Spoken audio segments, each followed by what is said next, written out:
Good evening and welcome. Tonight we will be continuing our read through of this book, History of the World, Map by Map. And if you are new here, welcome. This series is a little special on my channel in that I don't rehearse anything beforehand. All the things that I'm going to look at and read, I have not read before. So we explore this together. I tend to go off script. Sometimes I ramble about topics. Sometimes I make mistakes and we laugh about it, and it's okay. When I first started my channel, I edited out every tiny mispronunciation I ever made because I was embarrassed if I stumbled over a word. And this has kind of helped me get over that, being like, I can say something and fix myself and move on and nobody cares. It's all part of like the charm and personality on my channel, I suppose. So tonight, from what I can tell of these maps, we are heading into World War I. So we are going to be looking at Europe just prior to World War I. And also, we are moving into a new house where I'm at right now. But all of my pencils are still at the place we're staying at before we move in or later this week. So I don't have any pencils. I only have pens. So I'm using this pen that I got from the Grand Canyon to help us read. I hope that's okay. I know the pencil pointer's really kind of nice, but it is what it is. So our first map is called Germany and Italy Unified. Let's read about the formations of Germany and Italy. Let's see what we've got here. First box is up here and it says Austria challenged. 1835 to 1866. It is getting harder and harder to hold up this book as we go. It's getting heavier. In 1863, Bismarck engineered an alliance with Austria to claim the provinces of Schleswig and Holstein from Denmark. By October 1864, Schleswig belonged to Prussia and Holstein to Austria. The arrangement was unworkable because Holstein was isolated and hemmed in by Prussia. When Austria sought a resolution to the issue, Prussia used it as a pretext for conflict, beginning the 7 Weeks' War of 1866. So let's see what's going on here. Boundary of German Confederation of 1815. So that would be all of this here. I hope you can see. There you go. All of this here. The boundaries of the German Confederation. Very different shape from what we're used to now. It even pokes out there to Luxembourg. The Austro-Prussian forces into Denmark in 1864. These green arrows you can see heading into there. Heading up there. And then Prussia in 1815 is all of the green. So this is all Prussia. We've got Westphalia. We've got Pomerania. East Prussia. There's Silesia. So on and so forth. Let's see, second box is over here. It says the North German Confederation, 1866 to 1867. I'm just going to set this down. No, it doesn't look good. Let me hike this up. I need to get a book holder, my goodness. Let's see what it says. Prussia defeated Austria in the 7 Weeks' War. Prussia kept the territories it had won in the conflict and formed a North German Confederation, in which each state kept its own laws and sent an elected representative to a federal parliament. All right, so Prussian armies are shown by these gold arrows here. And they are coming down here to fight this battle by the looks of it. There it is. Looks like Sadauova, maybe. Prussian gains by 1866 are all bright yellow, so I wonder if that's all of this here in Hanover and Schleswig-Holstein. I'm guessing that's what all that is. The other states in the North German Confederation is this magenta. I'm guessing that's here in Mecklenburg and Saxony, I'm guessing. And other German states are orange, so that's Bavaria, Baden-Württemberg, and Hohenzollern. And the Austro-Hungarian Empire, of course, is all of the red that you see here. There's Austria, there's Hungary. There's Bohemia also, where Prague is. What was it? Someone commented.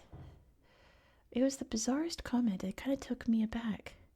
That it was like Hungary. What was it? My gosh, it was so weirdly phrased. It was like Hungary was part of Austria, but Austria was never part of Hungary. And I'm like, you know what? Culturally, that's so true. But like, come on. Like, literally it wasn't. Literally at one point they were both. But I guess culturally that makes sense, right? It just like took me aback and made me be like, whoa.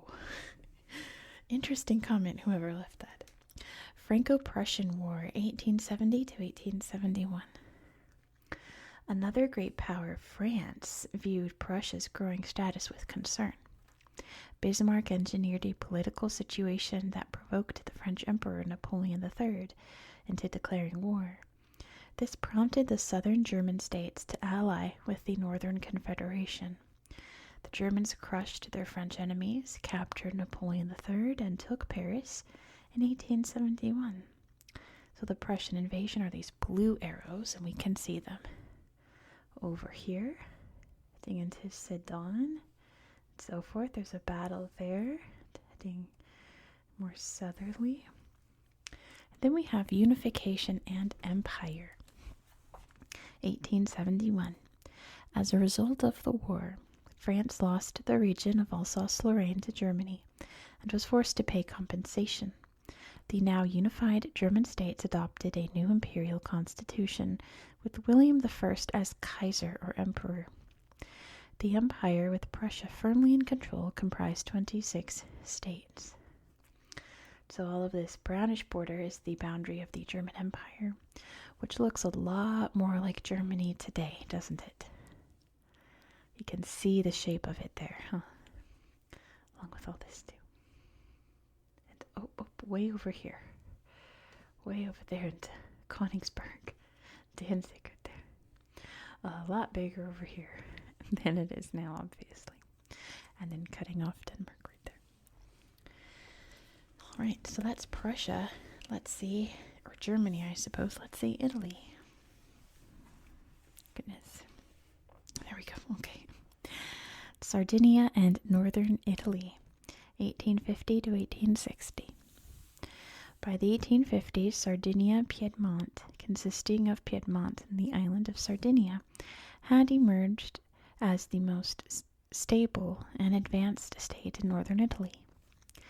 Its prime minister, Count Cavour, provoked a dispute with Austria, which persuaded the French that Austria was a threat to regional security.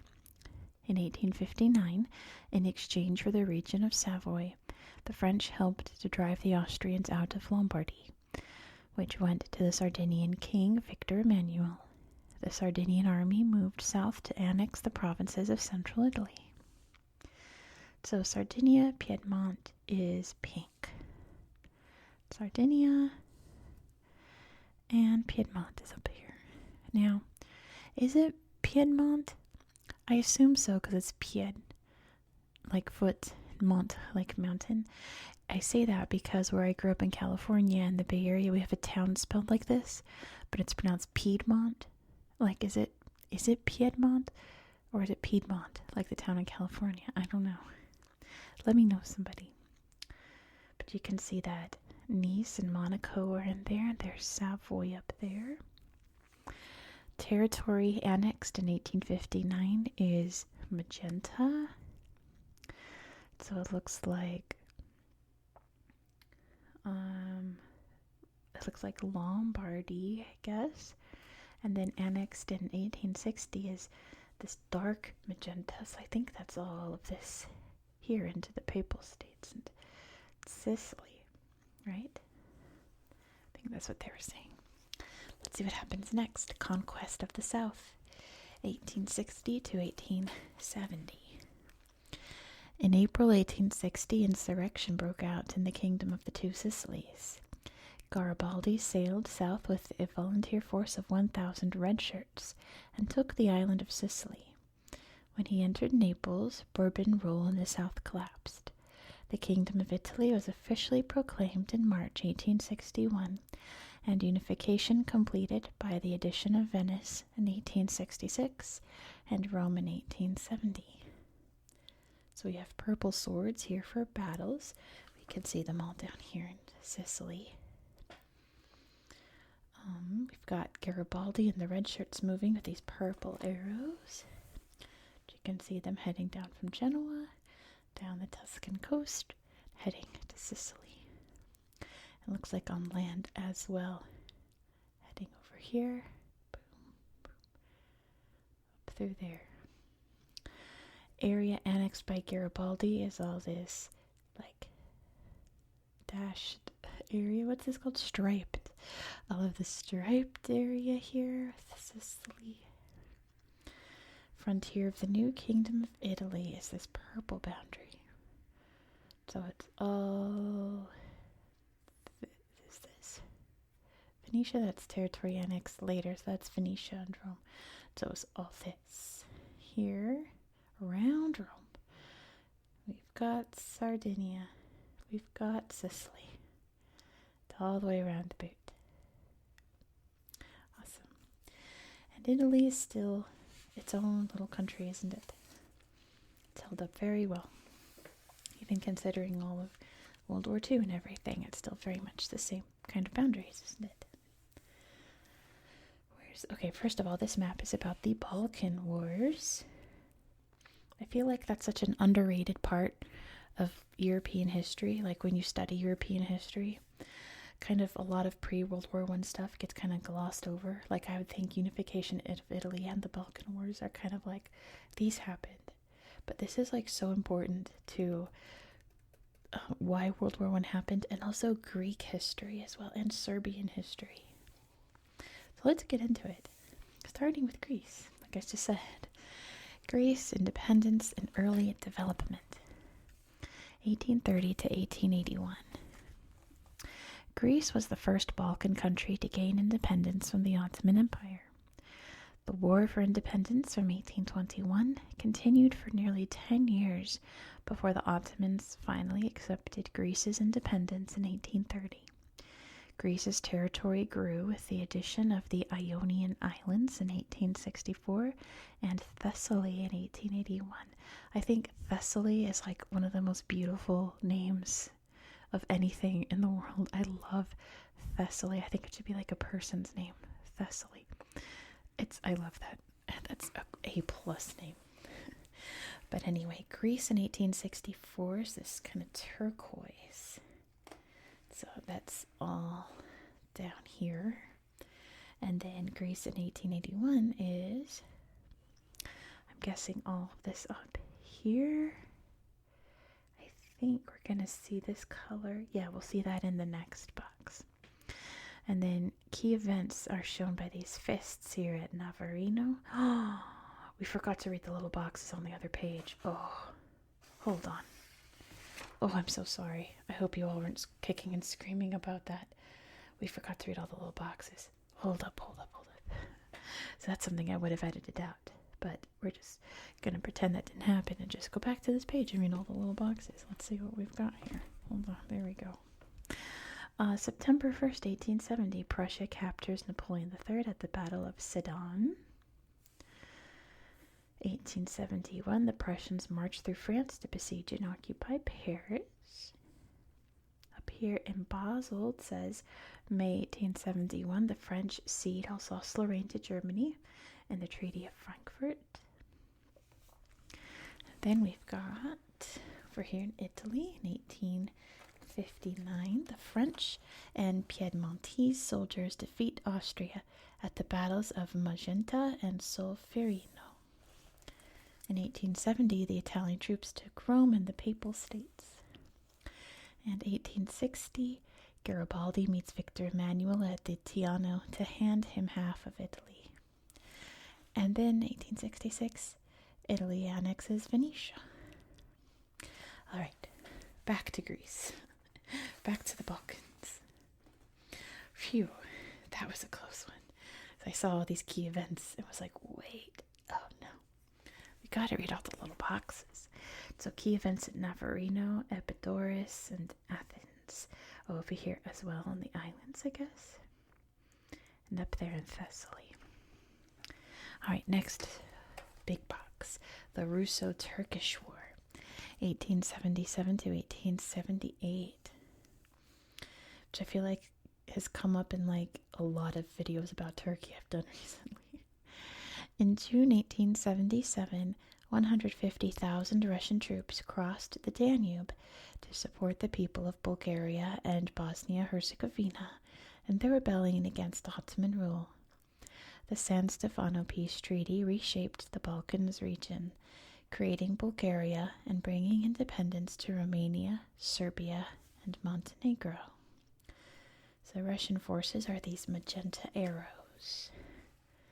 Let's see, all throughout here they came down from the Russian Empire, all the way to Bucharest, down here to Varna, down through Rumelia and what's now Bulgaria, over to Edirne and Constantinople.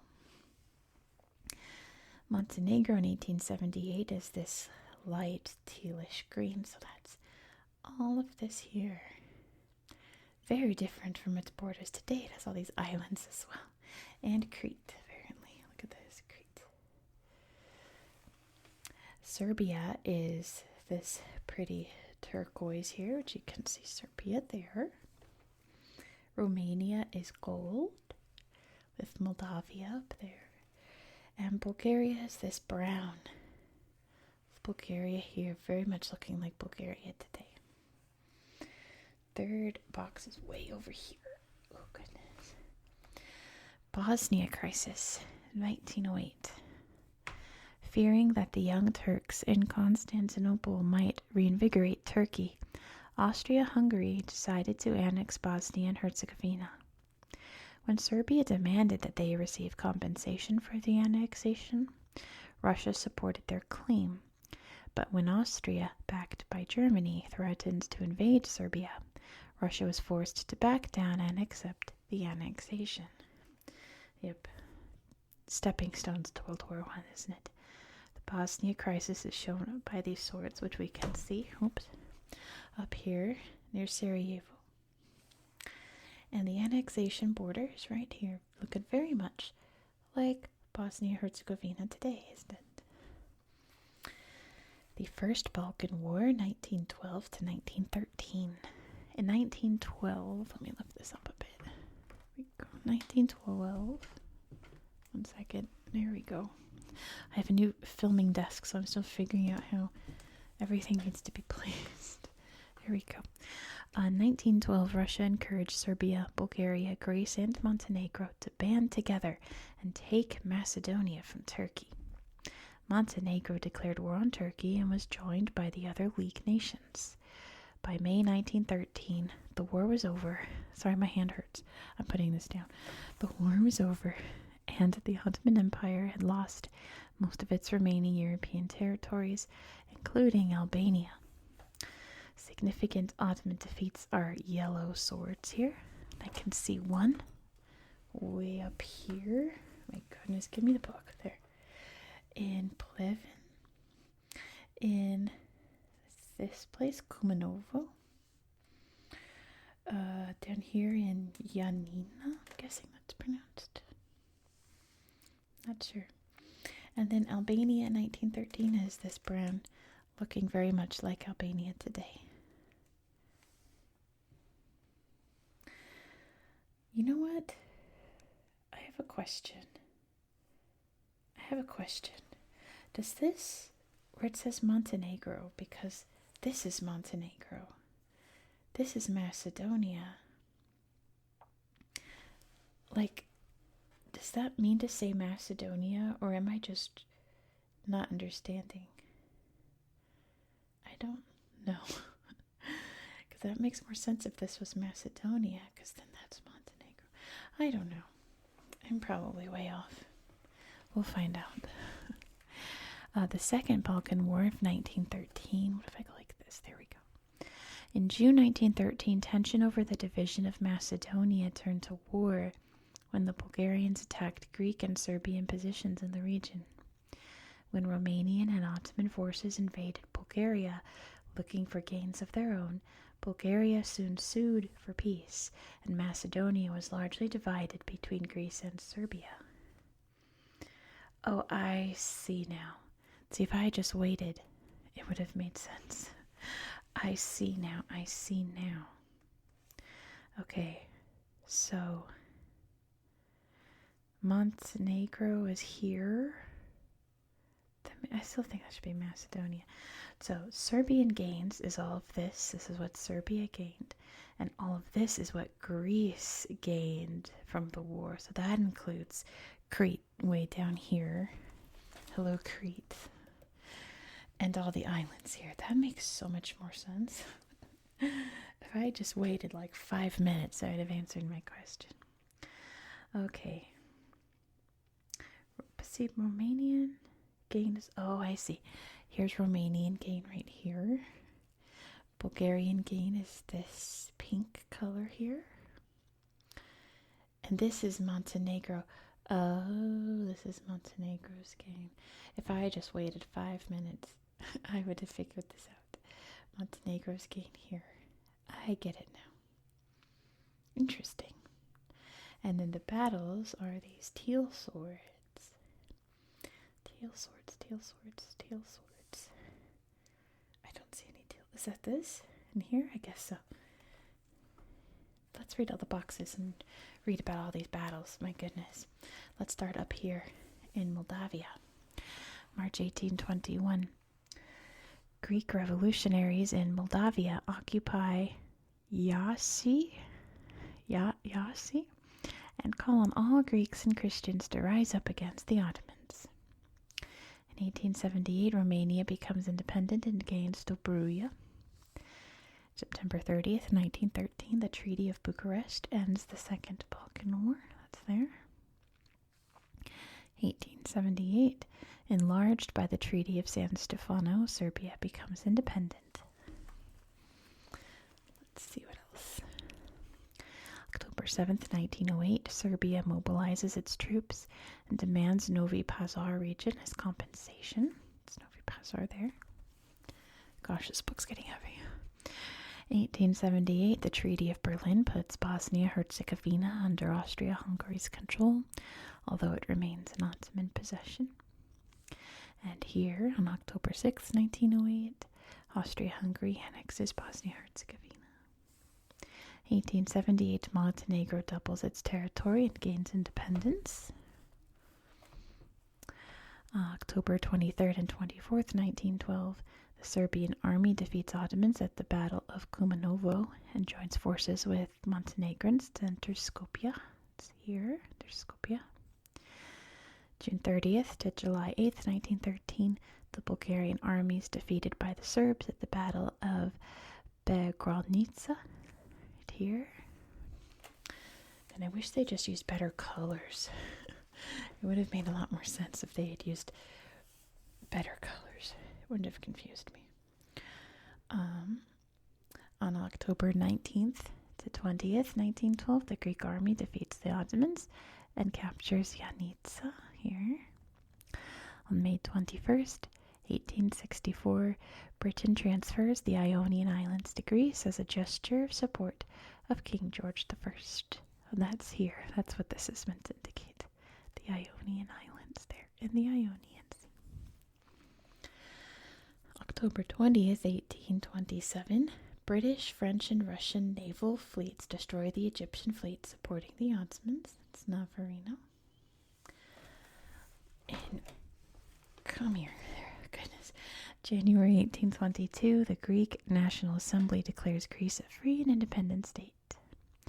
In August 1826, the Ottoman forces capture Athens.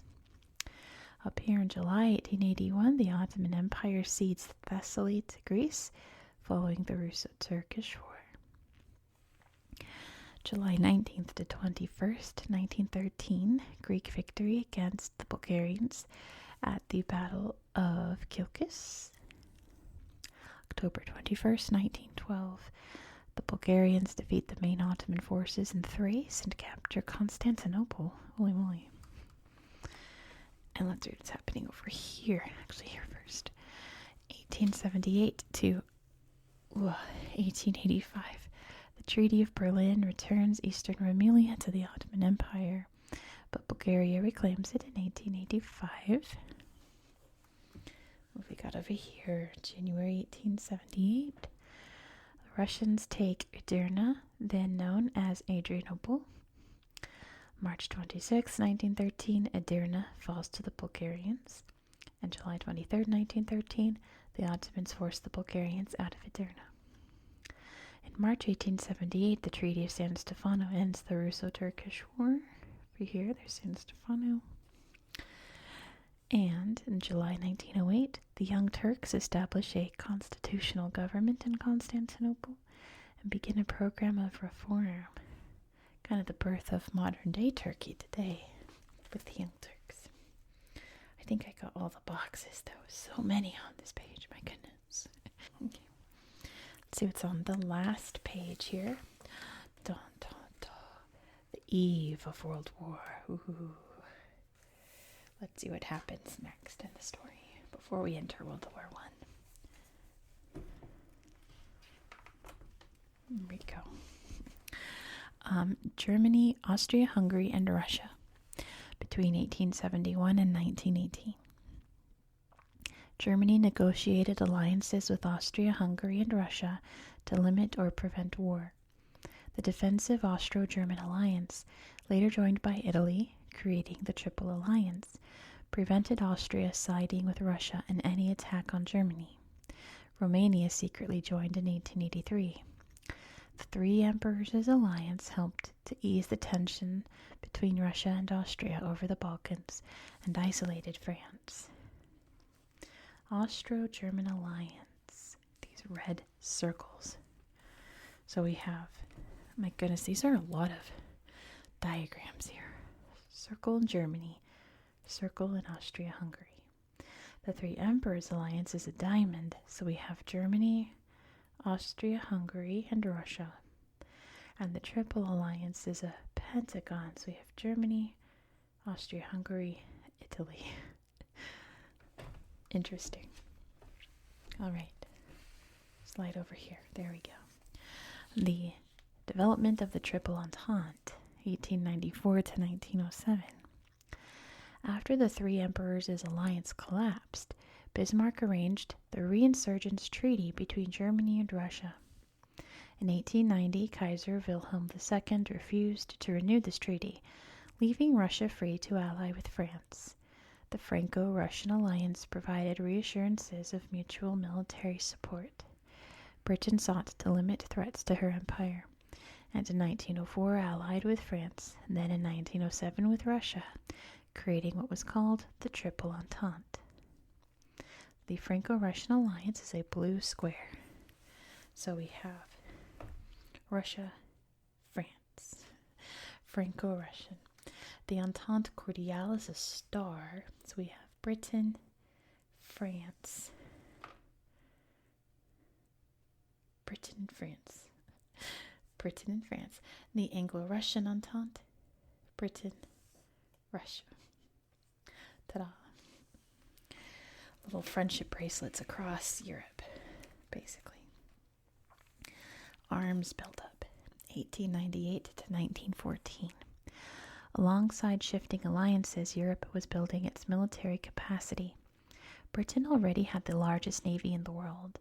Vast numbers of men were conscripted into Europe's armies, and advances in military technology meant that more money was spent on the armies and navies, creating a volatile mix of militarism and mutual suspicion. So one icon equals 100,000 combatants, it says. Allied Powers Army and Central Powers Army. Allies are magenta, Central Powers are purple. So we can see way over here on the border of France and Germany. the Allies and the Central Powers. Over here in Russia, the Allies and the Central Powers. Here in Serbia, there's a tinier force there. But yeah, it looks like mostly concentrated right here. What else do we have? Oh, the navies as well. Again, same color. So we have the Allies here along the British coast, along Normandy. I think is that the same? Is that the same color? It must be because there's no others. So here in what's now Italy, along the coast here, France and Italy. And and up here as well. And the Central Powers' navy is here. Germany near Denmark. And down here in the Mediterranean. All right.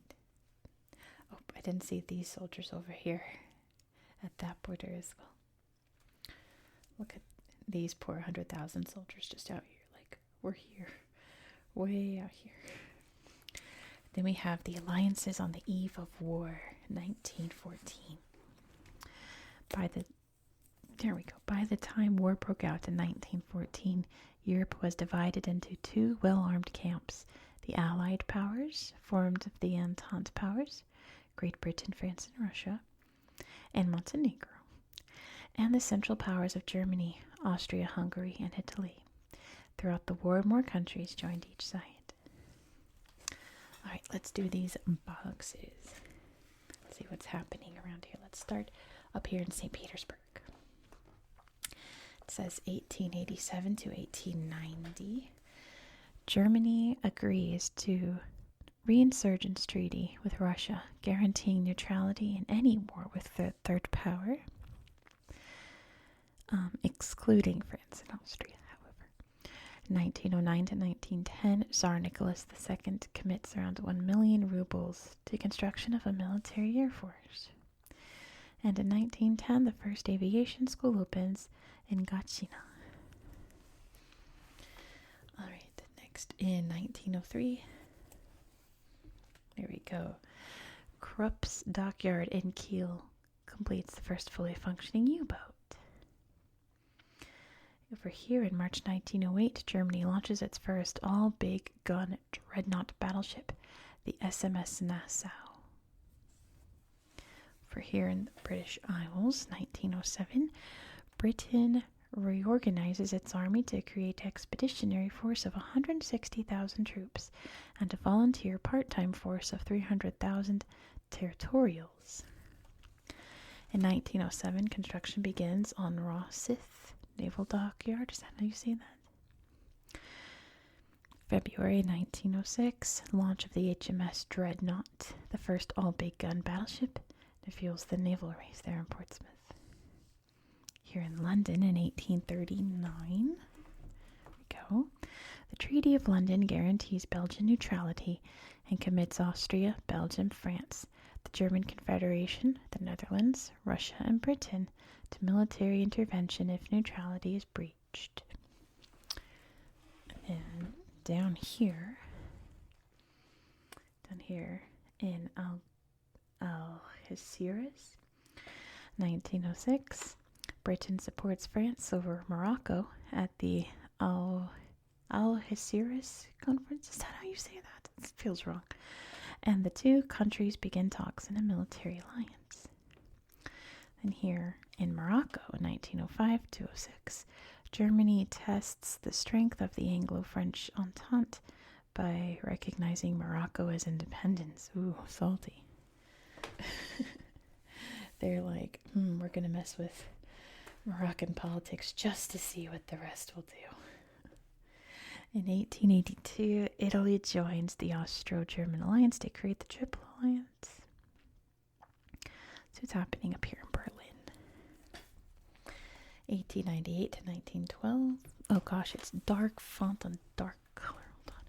German naval laws signal Germany's ambition to build a navy to rival Britain's. Let's read this to get all this dark font out of the way. 1908. Austria-Hungary annexes Bosnia, driving Serbia closer to Russia. I think we just read about that. What's happening in Serbia? I mean, there's a lot happening in Serbia, but what's happening right now in 1881 to 1895? Serbia associates with the Triple Alliance through the Austro-Serb Alliance. In Romania, 1883 to 1916, Romania secretly joins the Triple Alliance with Germany, Austria-Hungary, and Italy. And then over here in Persia, way over here in 1907, it says Britain and Russia settle disputes over spheres of influence in Persia and create the Triple Entente with France. Wow. So yeah, stuff happening all over the place here, huh? It's all a tipping point for the war. All it took was one little match to start a spark of war. But look at this. We are starting the modern world section of our book. And of course that means we are starting with